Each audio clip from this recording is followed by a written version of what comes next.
Thank you. My first bit of advice is never let an attorney take the podium. It's gone forever.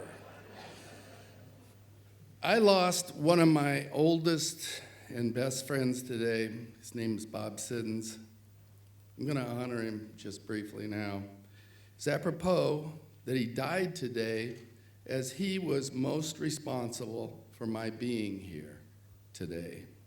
He was my coach, my mentor, and my friend. We talked a lot on the phone, and my wife and I would go to Iowa to see him. We went twice this summer. Bob is often recognized as one of the greatest or the greatest high school wrestling coaches of all time. My high school in Iowa has more NCAA wrestling champions than any other public high school in the country, and Bob was the reason why. He told me in high school that I would be a national champion. How many of you were told you'd be national champions or what you would be?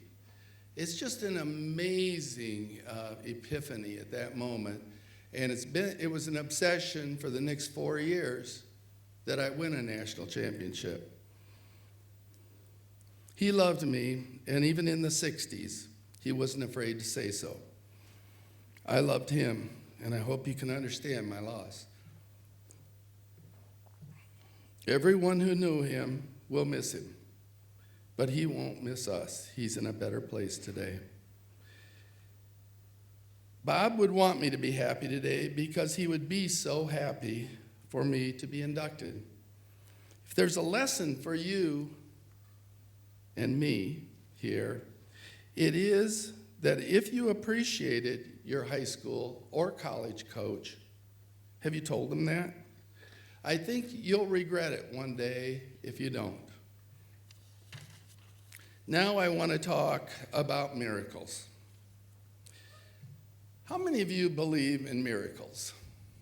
How many of you believe in sports miracles? What is a sports miracle anyway? Seems like everything is. How about we try this? Appalachian State beats the University of Michigan at Ann Arbor. Woo! So, what's the greatest one that you've ever seen personally? How about Michigan Wolverine punter Blake O'Neill fumbling the ball and handing it to Spartan Jalen Watts-Jackson, who then scampered 38 yards for the winning touchdown? Again, the best part, it happened in Ann Arbor. Was that just luck, or was it a sports miracle? Or did little brother finally grow up? Thanks. I can't wait to send this video to all of my University of Michigan Wolverine friends, all 2 of them.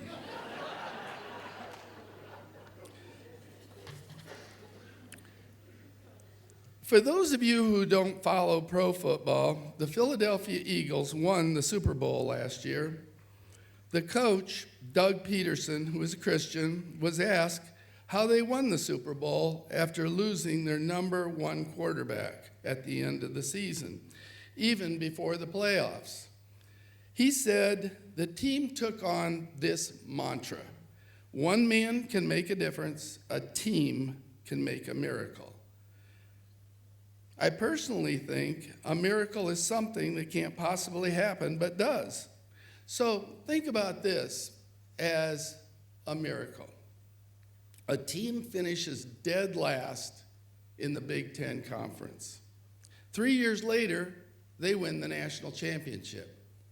It's never, ever been done. Oh, wait, we did it. How did that happen? We were mostly underclassmen and walk-ons. So there was no excuses amongst us. Finally, speaking of miracles, this is my favorite quote about them. I'd like for you to think about it and wonder if anybody knows who said it. There are only 2 ways to live your life. One is as though nothing is a miracle. The other is as though everything is. I'm going to come back to that at the end of my little talk here. I believe personally everything is a miracle. I'm going to tell you a little story about me. I was born in a small farmhouse in Iowa that had no electricity and no running water. So I grew up in a family of 6, 4 siblings, that could best be characterized as old school gritty. Some might call it third world gritty. If you don't think so, try this. We had an outhouse. Think about using that in 10 below zero weather or 110 degrees. I'd like to tell you all the gritty stories I have growing up. There are a lot of them, but I have some time constrictions here, so I'm going to move on to some of my thank yous, and I have so many of them. So many people to be thankful for and so many things to be thankful for. First, I thank God, of course, the source of all miracles. Then I want to thank my parents. I never really thanked them in life, and I never told them all they did for me. It's hard to forgive myself for that. If your parents sacrificed for you and you love your parents, thank them for all they did.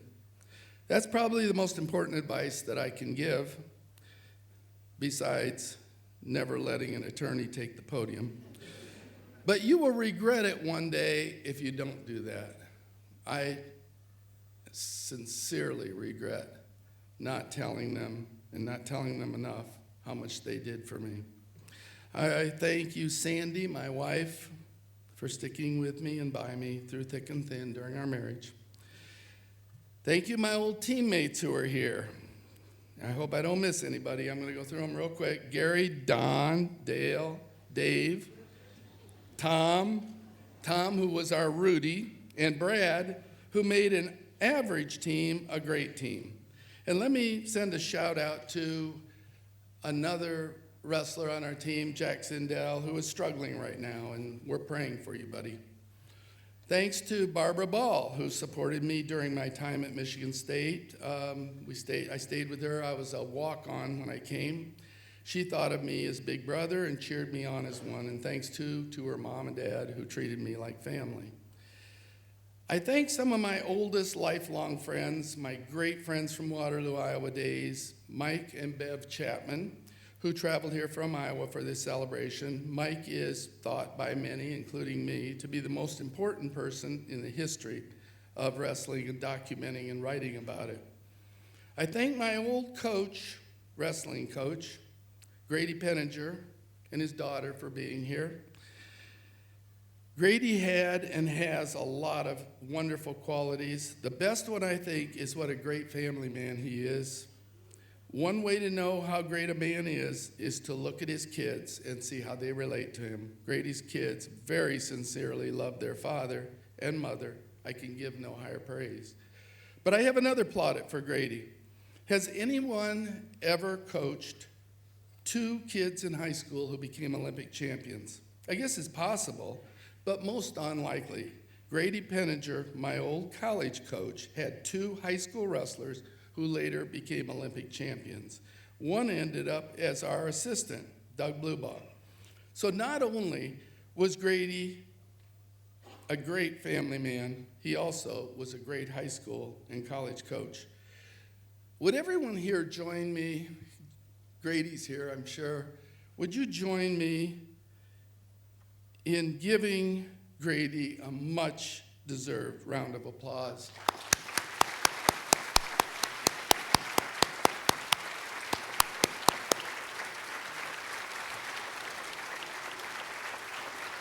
Thanks, Grady.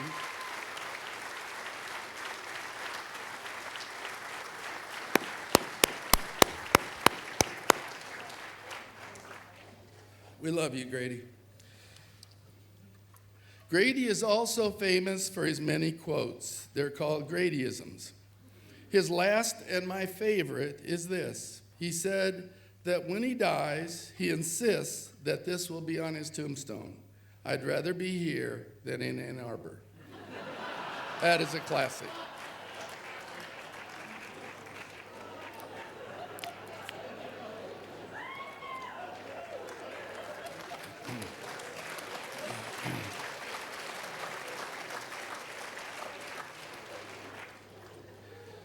Doug Blubaugh, our Spartan assistant coach, is not here to celebrate with the team he helped so much to build. He's watching the celebration from heaven.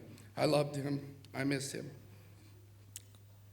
I think everyone who knew him does. Grady and Doug made the perfect wrestling coaching combination, in my opinion, the best ever. Last but not least, I want to thank my son, Seth, who was here for the celebration. I could never have dreamed of a better son. It certainly was not because of me he turned out so well. He's now a 29-year-old entrepreneur and doing fantastically. We, Sandy and I, could not be more proud. Immediately after college, Seth went on his own with his beautiful wife, Emily, and their fantastic baby, Abel. He lives in Cleveland, and thank God, not in our basement. Actually, we'll probably be living in his basement someday. So that concludes my thank yous for now. I want to just very briefly tell you about my sojourn here at Michigan State in the 60s and our team's sojourn. I couldn't wrestle my freshman year at Michigan State as I was ineligible as a transfer and a freshman. Freshmen were ineligible then anyway. So I went to the wrestling meets solely as a spectator, and you could hear a pin drop at those meets. For some reason, there was no noise, nor were there any spectators. The wrestlers couldn't even get their girlfriends to go. That was no fun at all. So my sophomore year, I started the year by breaking a bone in my arm, and I decided to wrestle through it. That was nothing short of a miracle, but it also required some grit on my part. We suddenly began to have great crowds. We won meets we never should have won. As Hillary would say, what happened? I think, guess you had to read the book. I think we became very aggressive and apparently fun to watch. And we developed grit, Spartan grit.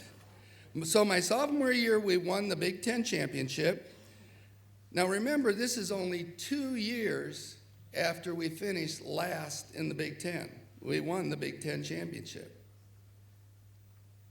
I didn't win it, we won it. We started a mini dynasty. 7 years in a row, the Michigan State wrestling team won the Big Ten. That is the most in Michigan State history. No Spartan sports program has ever won 7 consecutive Big Ten championships. You can look it up. Was that a miracle? I think so. We won the Big Ten tournament 3 years in a row when I was here, and then there was 4 more after that. The next year, my junior year, 1967, 50 years ago, we looked beyond the Big Ten to the nation. Oklahoma State was unbeatable in wrestling, and Oklahoma was just as bad. They had a 40-year stranglehold on the NCAA championship. No one could beat them. We were not under the delusion that we could beat them or win a national title. I think we just wanted some respect. Ironically, as an aside, one of the greatest songs of all time came out. At least I think one of the greatest of all time came out this time. Originally by Otis Redding and then made famous by the Queen of Soul, Aretha Franklin, and it was called Respect. Another interesting coincidence. That year, 1967, Oklahoma beat Oklahoma State. So they both had third-string wrestlers who were on full scholarship. Well, more than half of our team were walk-ons. We were David, and they were Goliath, and we slaughtered them in the national tournament. We won the national tournament that year. Dale Carr, one of the greats on our team, called it a perfect storm. It was a bad storm for them, and it was a good one for us. I call it a miracle. In that national tournament in 1967, obviously I had to win for us to win. In the finals, I wrestled a Japanese wrestler, and I doubt if anybody except my mother gave me any chance to beat him. He was better in every way, every technique, stronger, quicker. There isn't one thing he wasn't better than I was, and he'd just beaten a bronze medal winner and a returning national champion, so he was very, very good. There was only one thing that I had that was better than him, and that was grit. I was getting beaten up the entire match, but I never gave up, and I really won the match in the last second. So when talent fights grit, which wins? In my experience, it's been grit every time. I've mentioned grit several times already. Researchers studying success have concluded that the number one most important ingredient for success in life, no matter what your occupation or your sport, is grit. So what is grit? Well, it's stick-to-itiveness. It's stamina. It's looking at the big challenge as a marathon. It's being obsessed. It's courage. Most importantly, it's never giving up. So, one thing I would ask you, if you're an athlete, is, do you have grit? Look back on some of your issues that you've had in your life, big problems. Did you face them, or did you quit? Do you have grit, or do you quit? So in summary, in 1964, when I was a senior in high school, MSU was last in the Big Ten. The Spartans got 1 point in the Big Ten tournament. In 1967, 3 years later, we not only won the Big Ten, we won the national championship, and that has never been done before or since. I would think everyone would agree that is a miracle. So 50 years later, I decided to write a book about my time and team at Michigan State. My friend Mike Chapman, who has written dozens of books, was unbelievably helpful in editing it. So many other team members contributed so much to the completion of the book.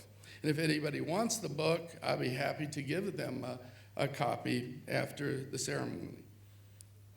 Mike Chapman and my teammate Dave Campbell gave it a name, A Spartan Journey, Michigan State's 1967 Miracle on the Mat. You saw a picture of it. It took us 3 years to go from nobodies to national champions. It took us 3 years to write this book. I've written dozens of law books, mainly about the Constitution, but I've never written a book like this. If anybody is interested in getting the book after you leave, you can go to 67spartanbook.com. Lots of pictures, and you will see me 100 pounds ago. We gave these books to Roger Chandler, our Spartan wrestling coach, to give to all the wrestling teams, so presumably they have it. And then for tonight, anybody can have the book if they want it. Finally, speaking of miracles again, let me end where I started and reread the quote. There are only 2 ways to live your life. One is as if nothing is a miracle.